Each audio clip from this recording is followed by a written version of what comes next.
A good horror story is even more chilling when it is based on a true one. Whichever way may be portrayed, either through books, movies, or other mediums, the fact remains that the events that occurred was once upon a time someone's haunting reality. In this case, it was the realities of the DeFeo and Lutz families during their time and their Amityville home in New York. You are watching The Case of Amityville Horror. In the autumn of 1974, a family of 7 would suddenly be reduced to just one surviving member, the one who committed the crime. Before that fateful night, the DeFeos weren't exactly a happy household, with rumors of Ronald Sr. being hostile, abusive, overbearing, and dominant. His way of fathering is believed to have caused Ronald Jr., also known as Butch, develop into a troubled young adult. The DeFeos owned an auto body shop where Butch was employed, but he would often spend his time at bars instead of at work. Butch eventually became addicted to drugs and alcohol, which led him to become violent towards his family. An incident had occurred where he reportedly pulled a gun on his father, and there were other times where he would physically lash out at his family. In the early hours of November 13, 1974, Ronald Butch DeFeo Jr. snapped. With rifle in hand, Butch went from room to room, murdering his family members one by one as they slept. One of the peculiar things about this incident is that while the murdering unfolded within an estimated 15-minute time span, the way the bodies were found showed no signs of struggle. In addition, the sounds of gunshots oddly did not wake any of the other family members, or at least it didn't draw them out of bed. The bodies were found all face down on their beds, as though they'd been positioned that way. To add to the strangeness, the rifle reportedly had no silencer, and aside from the family dog barking, none of the neighbors reported hearing even a single gunshot going off that night. After horrifically murdering his own family, Butch took a bath, got dressed for work, and eventually reported the murder, claiming he discovered the grisly scene after arriving home from his job. He went so far as to propose that it was the work of a mafia hitman, accompanied by 2 accomplices. He said that they showed up at his house that morning, put a gun to his head, and forced him to kill his family members. His alibi wouldn't last long under scrutiny, where DeFeo eventually broke under pressure, admitting to the murders. He later showed police where he had discarded the rifle and the blood-stained clothes. In his confession, he stated, "Once I started, I just couldn't stop. It went so fast." It was said that Ronald Jr. was hearing voices that influenced him to carry out the murders. However, the prosecutors had a psychiatrist argue against that, who then diagnosed Ronald with antisocial personality disorder, meaning that Ronald hadn't actually been hearing voices, nor had he been possessed by another personality. He just thought that the killing of his family was not wrong. DeFeo was convicted by a jury for 6 counts of murder and sentenced to 6 consecutive life terms, which he is still serving at the Sullivan Correctional Facility in New York. There is still a theory that a second killer was also present, but never caught. Just a little over a year following the mass murder of the DeFeo family, the DeFeo residence on Ocean Boulevard would become the dream home for a new family, the Lutzes. With the Amityville home riddled in its gruesome past, one can't help but wonder about the possibility of a residual energy lingering on the property, haunting the ground it was trapped on. But one wouldn't have to wonder for very long before the Lutzes would come forth with their alleged not-so-housewarming stories. After house hunting for what seemed like forever, George and Kathy Lutz finally came across a listing for what they didn't realize at the time was the DeFeo home. They decided to check it out, and while the house was over their original budget of $30,000 to $50,000, they, for some reason, found themselves drawn to the attractive, hip-roofed colonial house with 6 bedrooms, a heated pool, and a large boathouse on the Amityville River. And despite being informed about the house's murderous past, the Lutzes fell in love with the home and decided it would be theirs. They purchased it at the bargain price of $80,000 and never once considered the house to be uninhabitable due to its past. And similarly to the Hollywood portrayal, guy who kills his whole family? Doesn't it bother you? Well, yeah, sure, but they felt that houses don't have memories, but the Lutzes' dream home would quickly become one of a nightmare. The events that soon followed would eventually be known to the public through the work of author J. Anson, who wrote and captured the events in his infamous book, The Amityville Horror. Prior to moving into the house, George Lutz was an active businessman, but immediately after moving in, he underwent a sudden personality change, becoming sluggardly, chilled, and cranky. He found himself waking up at 3:15 a.m. every night and was unable to go back to sleep. Come to find out, it was at this time that the DeFeo murders took place. One night, he saw his 5-year-old daughter, Missy, standing by her bedroom window with the outline of a pig's face with red eyes behind her. He quickly ran inside her room, only to find his daughter sound asleep. Shortly thereafter, Missy began speaking of a new friend she was playing with, a pig named Jody. In another chilling instance, George looked down at his wife, Kathy, while she was sleeping and saw her face had changed and seemingly aged her as if she was a 90-year-old woman. Apparently, part of the house's effect on Kathy was that she would go through periods where she aged unnaturally fast and appeared to be another person altogether. This was reportedly also witnessed by her mother. Strange things continued to happen, such as doors ripped off hinges, a room full of flies in the middle of winter, cloven hoof prints in the snow just outside their doors, green slime oozing on the walls, and the discovery of a secret room in the basement that was nowhere on the house's original blueprint. This room was painted blood red, and it was only big enough for 2 people to sit intimately close. It also gave off an intermittent odor. George even tried to take their family dog down there and said of the attempt, he just wouldn't go in. He backed away. It is the only time that I can recall him ever cowering from something. One night, George heard the sound of a band playing downstairs, and when he went into the living room to investigate, there was no one there.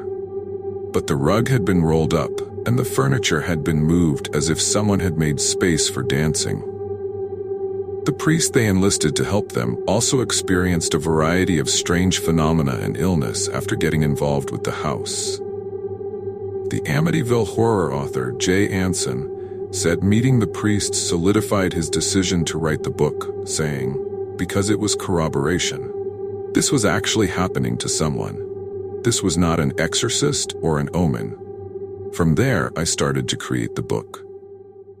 On January 14, 1976, after just living 28 days in their new home, a particularly scary night drove the Lutzes to suddenly pack their bags, leaving the rest of their belongings behind, never to return again. They didn't expect to leave forever that day, according to a 2005 interview with George Lutz. We didn't get up to leave that morning. You need to understand that. This was our house. We lived there. When we left, we didn't know we weren't coming back. We didn't know that what we were leaving behind, we would never see again. Their belongings at the house, according to a Washington Post article from 1979, were to be auctioned off later. The Lutzes shared the supernatural phenomena that they experienced in their time living in the Amityville house with Anson, who eventually turned their true story into an instant bestseller in 1977. The LA Times hailed it as fascinating and frightening.